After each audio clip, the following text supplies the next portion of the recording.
Who's feeling better heading into the second leg? Nico, what do you think in here? Who has more fuel heading into the second leg after this first leg? I think Bayern Munich has more fuel. Judging by the football, for the large majority of that game, Bayern can say they walked away from the Bernabeu being better, outplaying Real Madrid, and feeling confident that they can replicate that at home. The caveat is that Bayern must have imagined after that first hour that they were several goals better than Real Madrid. And I think as a team they are. But the beauty of football is that even if you're several goals better, Real Madrid can still beat you on the day. And now it's Real Madrid that needs to be several goals better to turn the tie around at the Allianz. Jeff, we were watching the game together, right? Did you see that final 30 minutes coming, the way Real Madrid upped the intensity? Because for me, for large parts of the match, it felt like one team had control and the other team was still trying to figure it out for about 60 minutes. I thought the game panned out. This is not to pat ourselves on the back, but it was us four at the desk yesterday. And we said, this is control against chaos. This is the machine against moments. And that's exactly what we saw. I agree with Nico to a degree. The fact is, you have to go to the top line editorially. They won away from home. Everything Done. else, yeah, okay. However, the devil is in the detail. When the opposition goalkeeper is the man of the match, you've played well. Yeah. So Real Madrid, if Neuer is man of the match, which he was voted man of the match, then Real Madrid are onto something. They've got more than something to hold on to going into the second leg. Doesn't it say something about Real Madrid, though? It's interesting that even in this situation, they lost at home, and they're still saying there's life. I don't know if that's a good thing or a bad thing necessarily.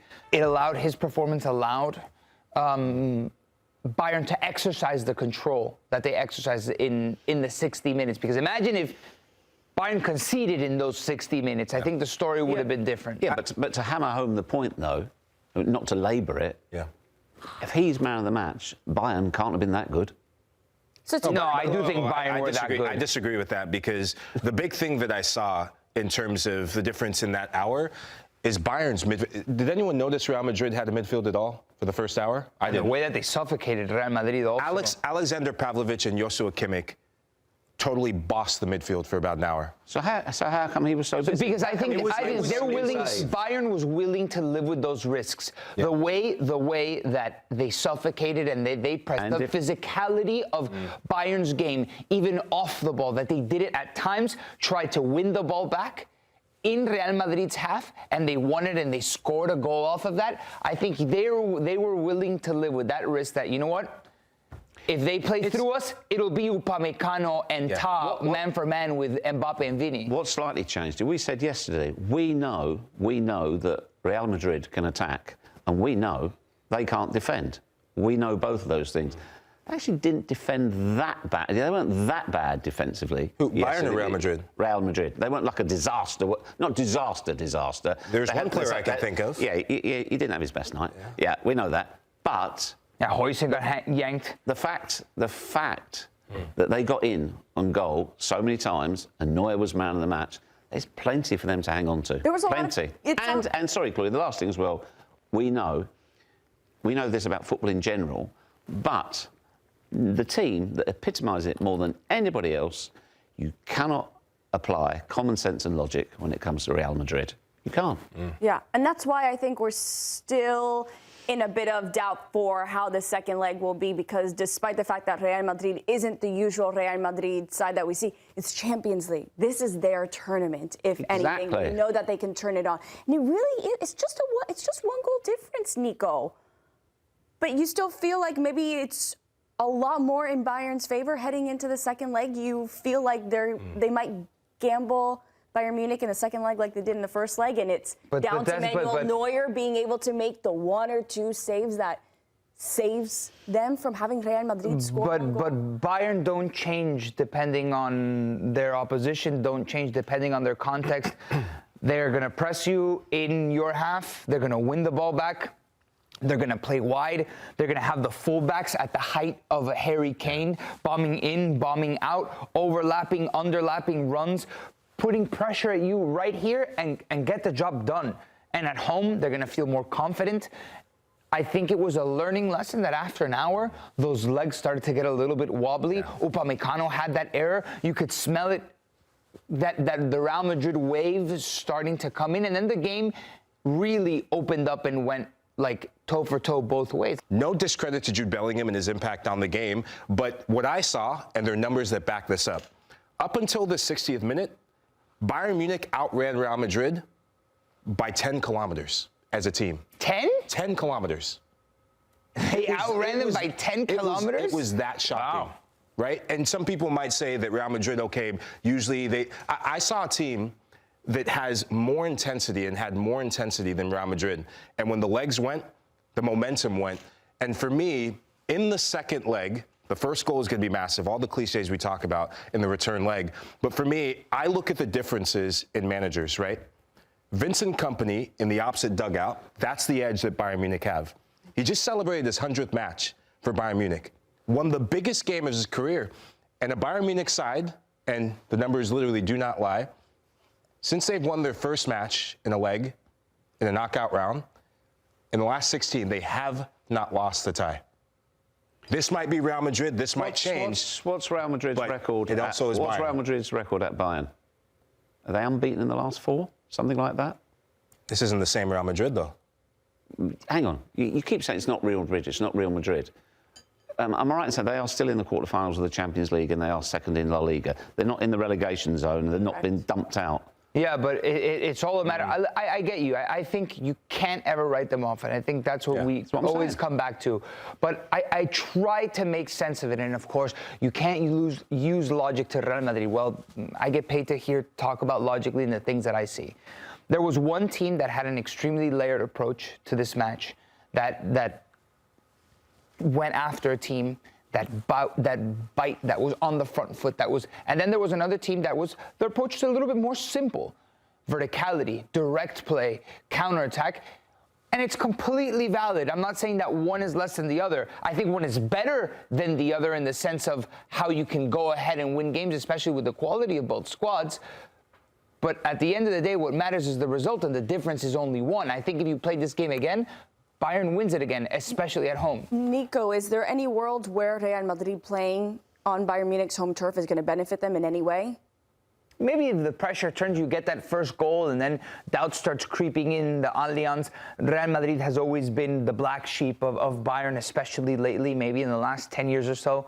But if I'm Bayern, I'm confident in that hour that I put in at the Bernabeu. Do we think that Real Madrid are any better than the team that got knocked out by Arsenal in the quarters last season? Yes, I do.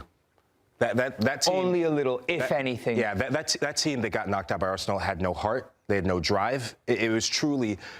And we say that, I know people talk about a team of individuals, right? That team truly looked like they did not want to be there. And Arsenal completely outworked them. That team would have had no chance against Bayern in this first leg. I agree. They barely did against Arsenal. But do you think how much better is that Real Madrid? Excuse me, how much better is this Real Madrid than that Real Madrid? How many pieces changed? They changed the manager twice. I don't think there's a great deal of difference between the two. I don't think so I don't either. think we've gone from here to here. No, I don't think it's like night and day. I think they're a little bit better. This doesn't look like a team that So for my money, Nico, win a Champions League. For my money, Nico, that kind of says they are a quarter-final team. Real Madrid. Yeah. I agree, and that's why I think the pressure's on Bayern to get this done, because I think all of us that watch this game, if you ask me who's a better team, Bayern's the better team. Yeah. I think that's the answer we all know. And oftentimes, I think that's the answer that Real Madrid fans have learned to accept, that they might be better than us this year, but we're Real Madrid. We're going to get it done anyway. And if you're Real Madrid, you say, yeah, they might be better than us, and if it wasn't for their goalkeeper, we'd have won. Yeah. They will tell themselves that. So we're giving Manuel Neuer a lot of props on his side of the field for Bayern Munich. What about the other side of the field? Their attack trio? Of course, no doubt that they were absolutely on fire for Bayern. But Michael Olise, you do have to give him some props, because he also, you can say, is up there for man of the match as well. When you watch him play, it almost looks like the ball's tethered to his feet, right? It almost looks like he's moving in slow motion. And if you're Real Madrid, you have to find a replacement for Carreras, because if it's Carreras and Michael Olise in the second leg, You think Arbeloa is going to go with Mendy? I think he will. He should. He should. I think he will. He should. Yeah, but also we said yesterday as well, how much protection does he get? What's in front of him? How much protection did he get? Yeah, If your not much. If your fullback is struggling, you either say to your centre-back, hey, I need a bit of help here, or you pull in who's in front of you. Guller was rarely involved. Yeah. That's why, and Chouameni not being available for the second leg is going to have to force Arbeloa to rethink his midfield. I don't know, because when Jude plays, and Real Madrid are without the ball and they're out of possession sequence, they do a 4-4-2, and that left midfielder right in front of Carreras would be a Jude. Don't underestimate either a fully fit, pumped up, point to prove Jude going back to Germany. That's going to be massive. Yeah, That's gonna for be sure. massive. I mean, but the same thing, it's like point to prove Ruiz Diaz, point to prove Harry Kane, point to prove Serge Gnabry and Olise. Like all of these, there's a chip on their shoulder on Bayern that they haven't gotten it done since the COVID year. Yeah. And there's something absolutely special going on, and they understand that there's a certain standard that they need to hold, and they're playing like never before. Harry Kane is automatic. He's having a legendary year, the best of his career, and there's a lot to hold on to if you're Bayern. Things holding on to for Real Madrid, it's a lot of hope, which it's totally valid. I don't want to diminish the hope, but from a footballing sense, which would make me feel very comfortable as a football team, I think Bayern has even more to grab onto. Bayern are in the box seat, but I wouldn't have big money on it. Thanks for watching this video from Morning Footy. For all news and insights regarding leagues around the world like EFL, Serie A, and all UEFA competitions, both men's and women's, don't forget to sign up for Paramount+.